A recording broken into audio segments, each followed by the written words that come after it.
Hi, my name is Abhishek and I'm a legal intern at Lexis and Company. So today's my topic is Karnataka High Court remarks on rape myths and stereotypes. So the issue is a single bench of Karnataka High Court recently granted anticipatory bail to a man accused of rape. The reason given and the remarks made by the court highlight the grave shortfalls and insensitivities in the justice system. So the judge's remarks, the justice S. Krishna S. Dikshit of the Karnataka High Court made the remarks that nothing is mentioned by the complainant as to why she went to her office at night, that is 11 p.m. She has also not objected to the consuming drinks with the petitioner and allowing him to stay with her till morning. And the explanation offered by the complainant that after the perpetration of the act she was tired and fell asleep is unbecoming of an Indian woman. That is not the way our women react when they were ravished. He then went on to the grant anticipatory bail to accused. One of the reasons the seriousness of the offence alone cannot be ground for depriving a citizen of his and her liberty. So what are the contentions in this? So the just observation on the seriousness of the offence is true, but the court ought to have considered that in cases of rape, the issue is granting bail is not just seriousness of the offence, and it is rather the very real possibility of intimidation of the complainant. This would prevent her from being an active witness in the trial. Also, the court based its reasoning in unsubstantiated damaging inferences drawn from the behavior of the complainant, and the contentious remarks were subsequently removed on an application made by the state. So, however, the continued and frequent use of these rape myths and stereotypes deserve discussion. So, what are the prevailing myths and stereotypes?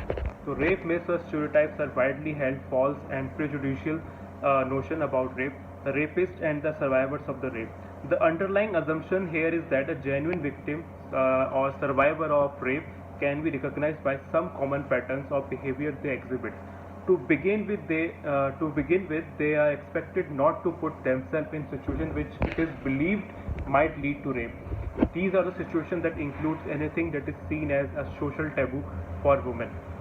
These may include drinking, partying, or indeed, and stated by a defense in the infamous Nirbhaya case, simply being out at night. The implication here is that the willingness to participate in such activities is equivalent to consent to sex. Otherwise, the engaging in social taboo is tantamount to inviting the rape. Another common stereotype is that genuine victims, survivors, physically resist their assailants or shout for help.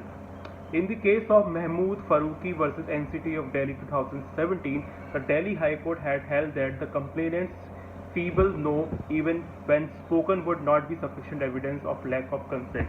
The above case also repeated the widely held belief of courts that where the victim or survivor had a past sexual history with the accused, her consent would be assumed, and so many unwillingness or hesitation on her part would be disregarded. So, what is the grave concern with these notions? So, these prevailing rape myths and stereotypes shift the burden onto the victim. The greatest evil does is that they put the victim rather than the accused and society on trial. The focus shifts from whether the accused committed the offense or not to whether the victim or survivor behavior met standard demanded by the patriarchy. So the focus is on the narrative that the victim or survivor could have avoided the rape or indeed asked for it. The blame is thus conveniently shifted from large-scale social and systematic failure to the victim herself. So let us talk about what does the law specify. The rape law for adults in India was amended in 2013. The Criminal Law Act in 2013 widened the definition of rape and made punishment for obviously more stringent. It specifically states that the failure to resist cannot be taken as evidence of consent. In fact, consent, whether verbal or non-verbal, has been defined to mean unequivocal voluntary agreement. So, there are the things cannot and should not be equated with the consent to sex. First one is passive submission may arise out of fear of deep-rooted social conditioning, and acquiescence to non-sexual acts such as drinking together. So the amendment also laid down that consent would mean willingness to participate in specific sexual act. Therefore, the consent given for a particular sexual liaison cannot be read as ongoing consent given in perpetuity. So next one, let us talk about what does this suggest of the justice system. So the reliance on rape and myth stereotypes is painful.